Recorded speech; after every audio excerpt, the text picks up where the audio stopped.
We're here in Salford for the inaugural Digital Schoolhouse Festival of Play. It's an educational computing conference for students aged 8 to 15 and their teachers. It's a really wonderful, natural way to get children and teachers and developers all talking to each other, and for children to see firsthand, up front and close, what industry does.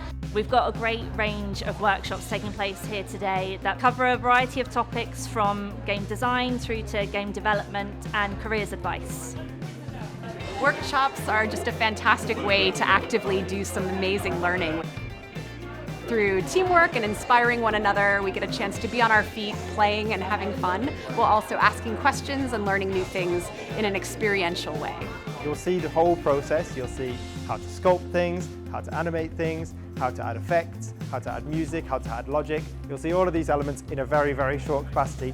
Dreams, I think, lends itself really well to an event like this because we can sit down and make something tangible with them, with their ideas, and they can see firsthand what is involved in making a video game and hopefully inspire the creators of the future. It was nice to see how it was made and how other games are created. I never had an experience like this before, so yeah, it was really good. We created our own characters.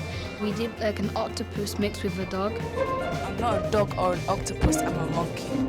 The children have loved finding out there's so much more that they can do apart from being a gamer. I've got so many ideas that I'm going to take away from this. We have a showcase and exhibition area where the children get to interact with the developers and see what they're doing, and to sit in a more informal setting to find out what goes on behind the scenes. Kids have really enjoyed being here, naturally, because there's games involved. But they are learning that there's so much more to gaming than just what they see physically on the screen.